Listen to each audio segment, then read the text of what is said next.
안심이 되고 얼마나 기분이 좋습니까? 그런데 뭐 거절도 아닌 것이 즐거운 허락도 아닌 참 그 애매모호한 그 반응을 보면 참 속상하죠. 아이고 참 안 하고 말지 뭐 괜히 했나 그런 마음이 있습니다. 혹시 여러분 그런 부탁을 받을 일 있을 때는 그냥 기쁘게 그냥 해주는 게 부탁하는 사람이 덜 미안하거든요.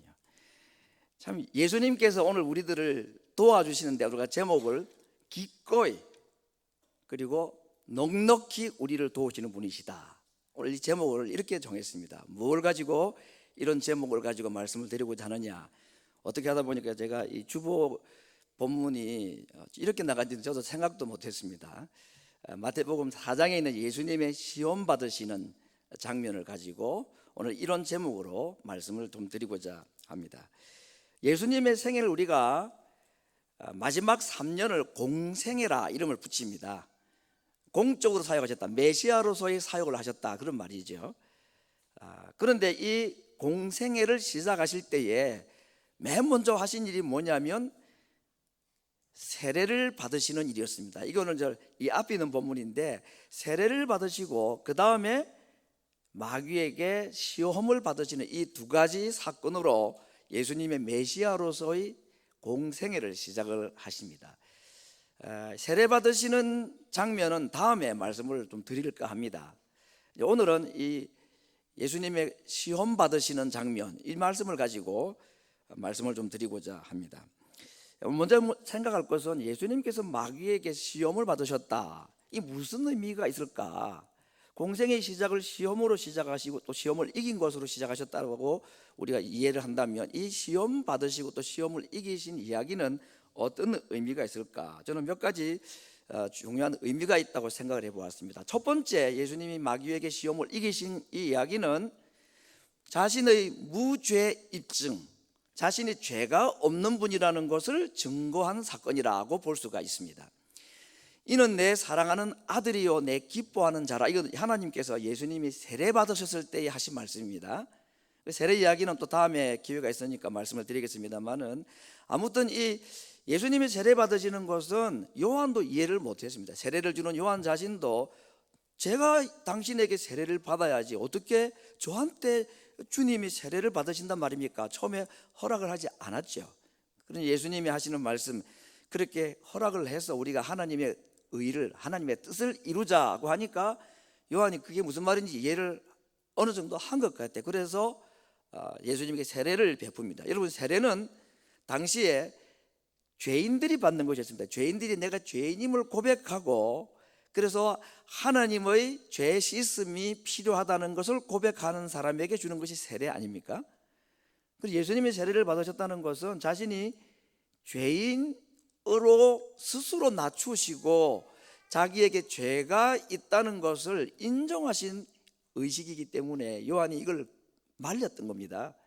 그런데 예수님이 세례를 받으셨다는 얘기는 스스로 죄로 인정을 하기를 원하셨고 그래서 인류의 죄를 대신 짊어지시는 의지를 보여주신 사건입니다. 그래서 세례를 받고 난 뒤에 하나님께서 다른 말씀도 하지 않고 저 말씀을 하신 겁니다. 너는 내 아들이다. 사람의 아들이 아니라 너는 하나님 나의 아들이고 너가 인류를 대신해서 죄를 짊어지고 죽을 준비로 이 죄 받음의 의식을 가지는 것, 그걸 내가 기뻐한다, 이렇게 말씀을 해 주셨습니다. 그런데 정말 예수님이 죄가 없는 모든 부분의 사람과 똑같이 되셨지만 죄가 없는 분이라는 것을 처음으로 증명하시고 또 확인시켜 주신 사건이 있다면 바로 이 시험에서 이기시는 사건이라고 볼 수가 있는 것입니다.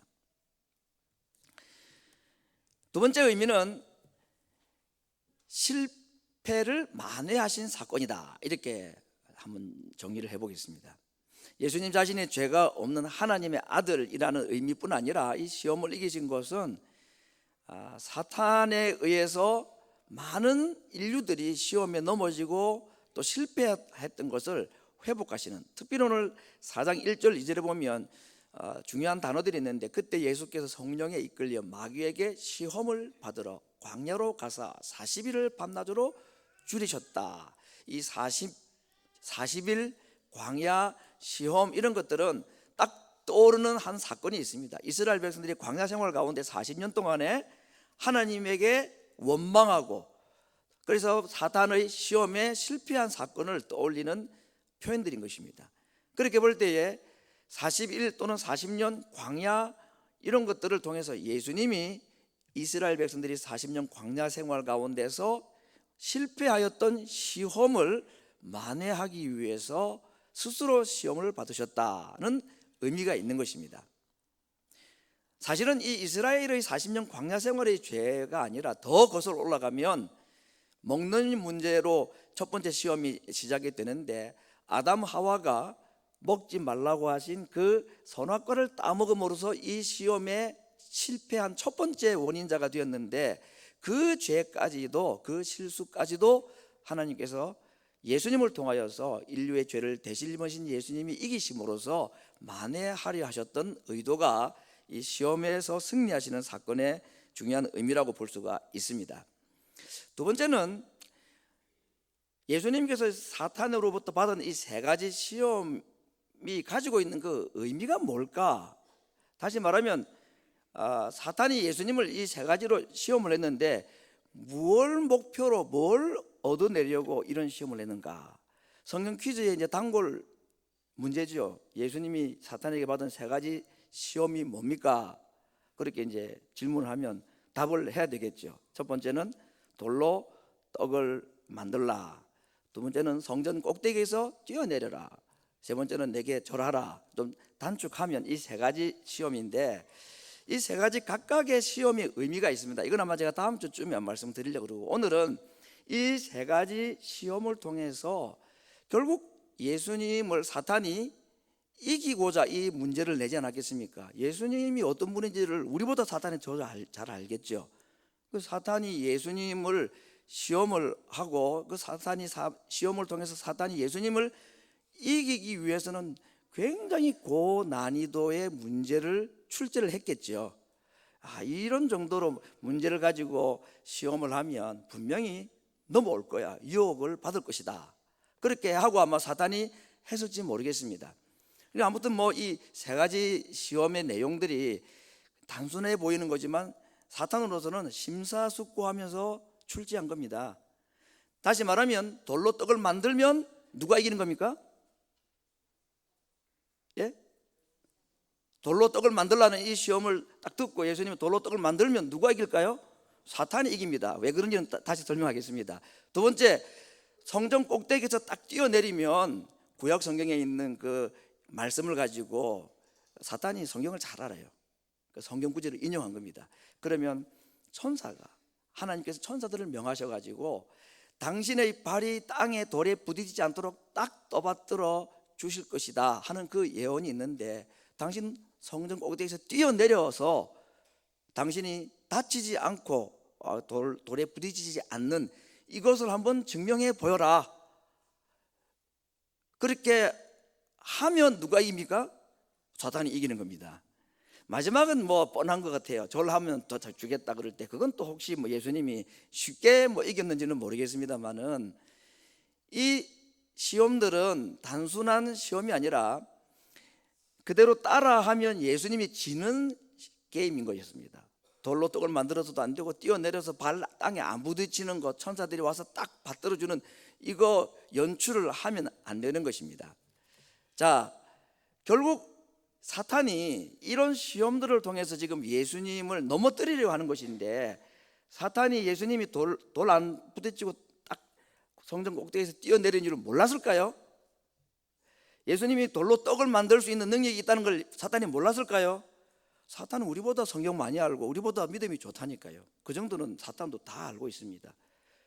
그런데 그게 넘어가면 지는 거라는 것도 사탄이 알고 있습니다. 예수님도 그걸 알고 있습니다. 그래서 다 거부하셨습니다. 그 중요한 이 사탄의 시험의 목적이 뭘까?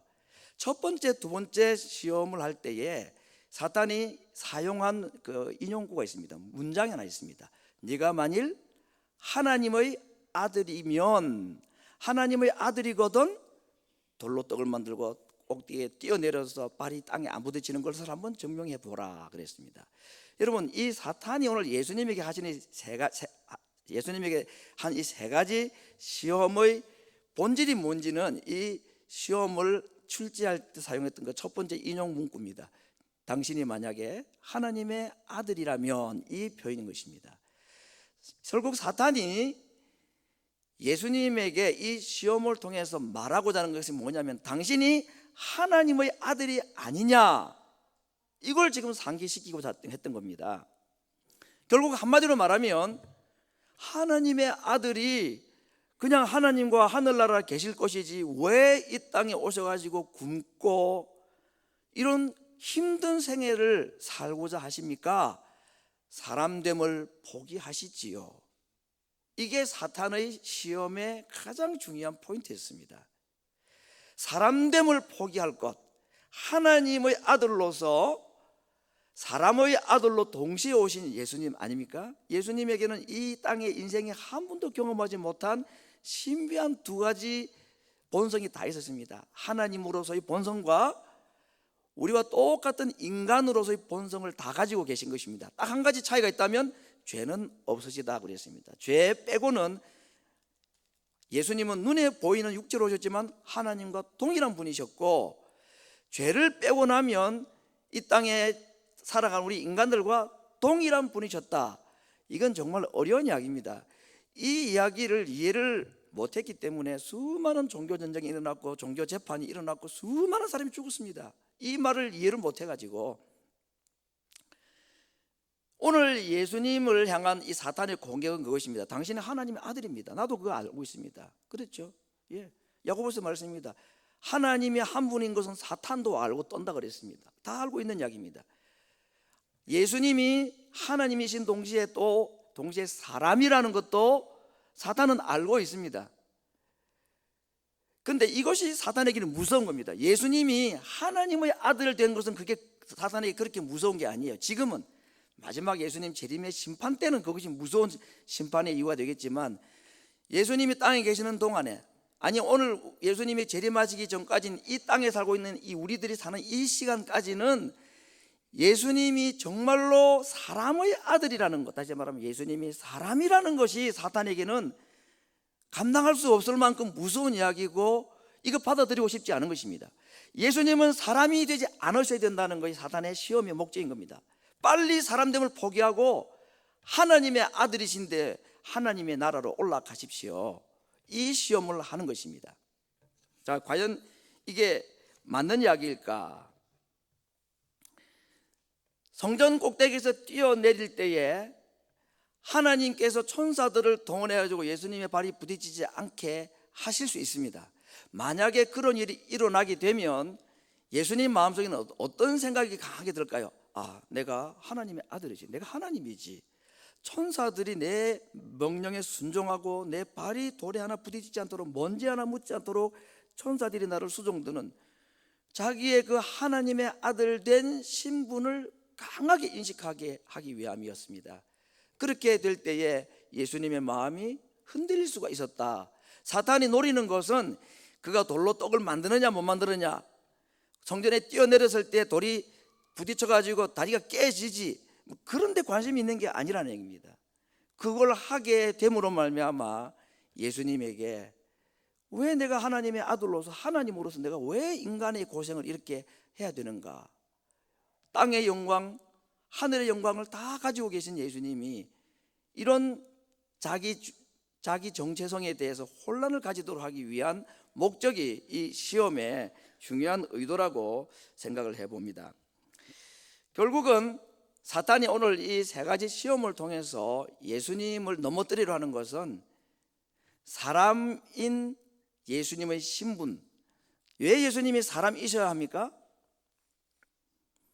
예수님이 사람임을 포기해서는 절대 안 되는 이유가 있습니다. 우리의 구원과 관련해서 예수님이 사람의 속성을 끝까지 유지하시고 자신의 사람됨을 끝까지 지켜셔야 될 이유는 죽으시기 위해서입니다. 예수님은 자기는 죽지 않으시고 우리를 그냥 죄에서 구원하시는 그런 분으로 오신 분이 아닙니다. 모세는 자기는 죽지 않고도 홍해 바다에서 자기 백성들을 구원해주고 했죠. 물론 나중에는 자기가 죽었습니다만, 그러나 예수님은 물에서 불에서 우리를 구원하고 건져기 위해 오신 분이 아니라 우리를 우리의 죄에서 구원하러 오신 분이기 때문에, 죄에서 우리를 구원하시기 위해서는 하나님이 가지고 계시는 한 가지 방법밖에 없다는 걸 예수님이 아십니다. 그게 무엇이십니까? 자신이 죽으시는 것이었습니다.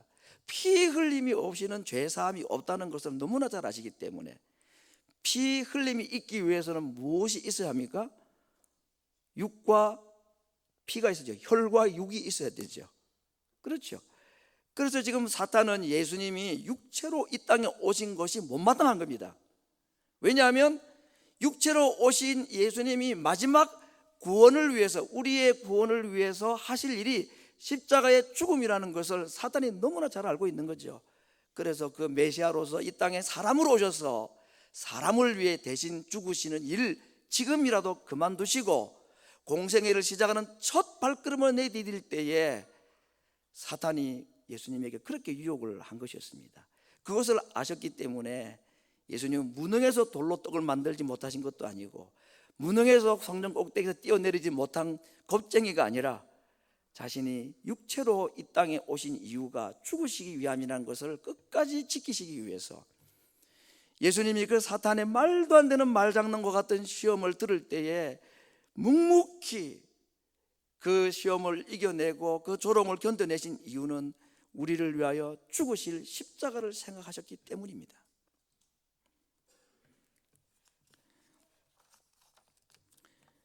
이것이 정말인지 아닌지에 대한 얘기는 이 예수님 시험이 끝나고 난 뒤에 일어난 마지막 마태복음 4장 11절과 누가복음이 있는 구절을 통해서 알 수가 있습니다. 이 모든 시험이 세 가지가 다 끝나고 난 뒤에 마귀가 예수님을 떠나고 천사들이 나와서 수종 들었다.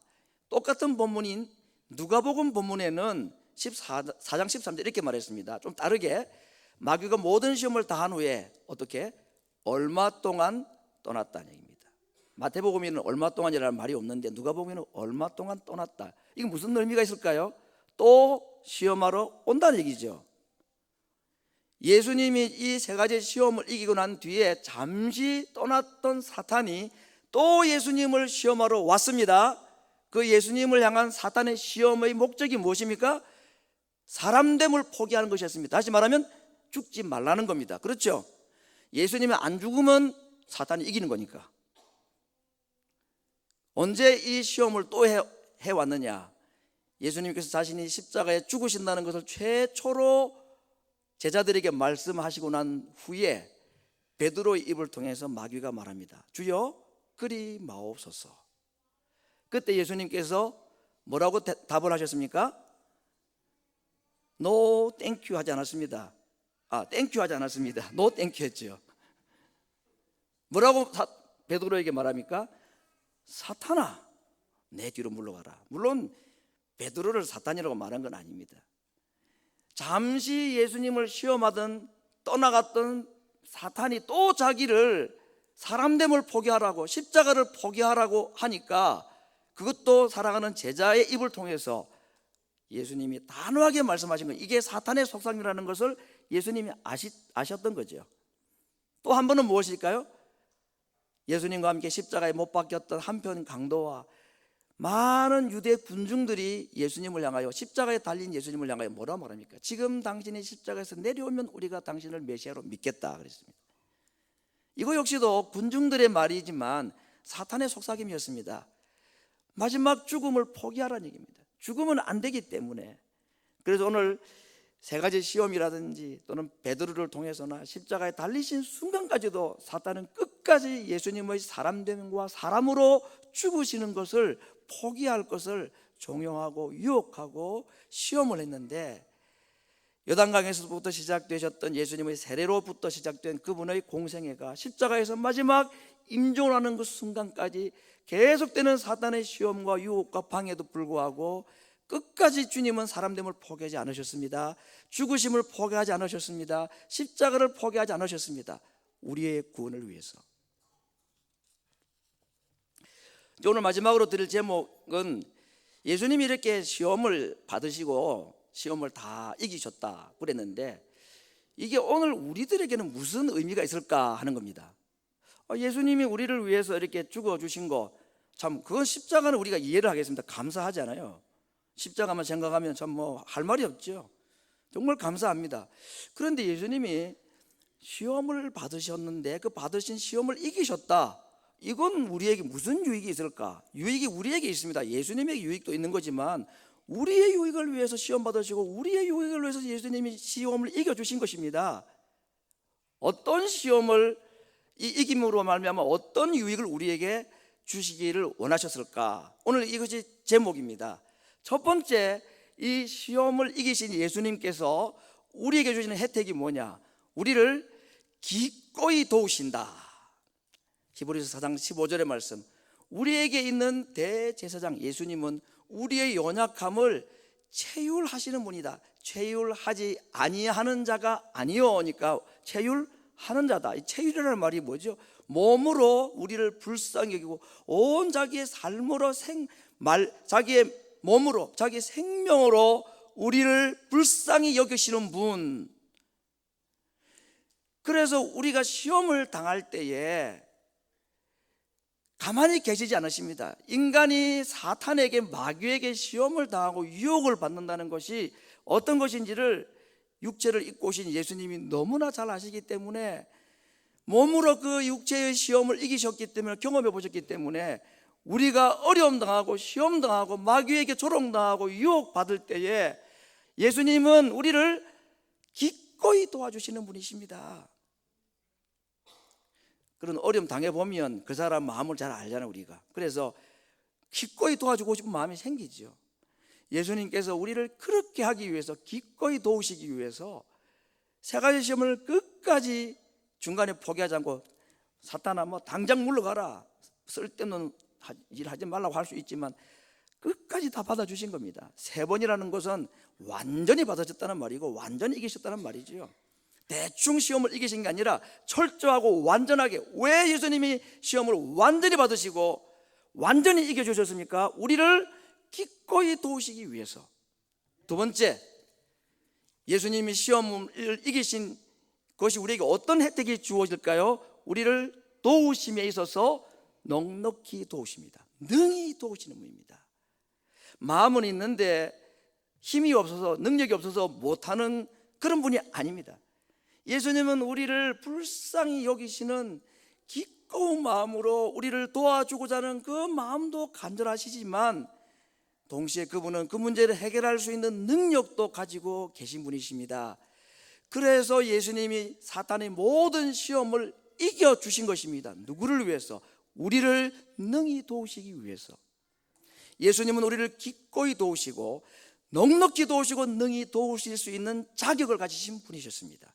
사탄과의 싸움에서 승리했고 사탄과의 시험에서 이기셨기 때문입니다.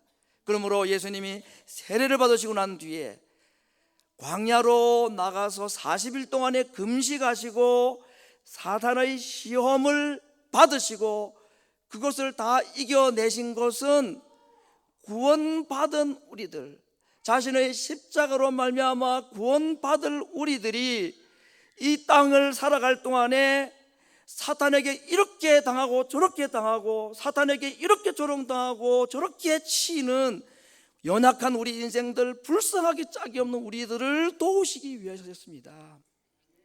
십자가의 예수님이 고마운 것은 말할 것도 없지만 오늘 이 아침에는 나를 구원하시기 위해서 십자가에 죽으신 예수님이 그것으로 끝나지 않으시고 이전에 먼저 시험을 참아내시고 받으시고 이겨내 주셔서 구원받은 우리들이 이 땅에서 사탄에게 받을 모든 조롱과 고난과 시험과 유혹을 넉넉히 그리고 기꺼운 마음으로 도와주실 준비를 그 광야 40일 금식을 하시며 사탄과의 그 말도 안 되는 조롱 같은 시험을 받아주신 이유였던 것입니다. 그러므로 십자가도 우리의 구원에는 너무나 큰 은혜이지만 오늘 아침에는 나를 위해서 십자가로 구원받은 우리를 도우시기 위하여 친히 시험 받아주신 예수님이 얼마나 고마운 분인지를 한번 깊이 깨달을 수 있기를 바랍니다. 오늘 말씀을 보면 이렇게 되어 있습니다. 예수님께서 세례를 받으시고 난 후에 그때에라는 말로 시작하지요. 그때가 언제입니까? 세례를 받고 난 뒤에입니다. 세례 받았을 때에 하늘에서 성령이 비둘기같이 임했다고 그랬죠. 그러니까 이미 예수님은 성령으로 충만한 상태에서 성령에 이끌려 광야로 가셨다 그랬습니다. 예수님이 광야로 가신 이유는 무엇입니까? 사탄에게 시험받으러 끌려가신 것이 아닙니다. 사탄에게 소환당해서 가신 것이 아닙니다. 사실은 예수님이 사탄을 광야로 끌어내신 겁니다. 이스라엘 백성들을 괴롭혔고 이스라엘 백성들을 40년 동안 철저하게 짓밟았던 사탄, 너 다시 한번 나와 광야에서 맞대결하자. 내가 너를 이기겠다고.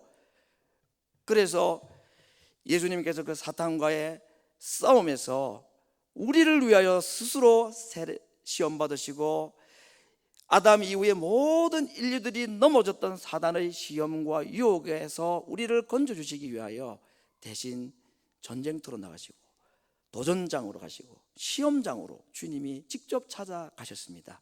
그리고는 40일을 그냥 하실 수도 있었지만 그렇게 하시기가 힘드셨던지 이 사단의 시험이 그러니까 가볍지 않았다고 생각하셨던지 40일을 또 기도하시고 성령으로 더 충만히 무장되셔 난 뒤에 우리를 위해 대신 사단의 시험을 이겨 주신 것이었습니다.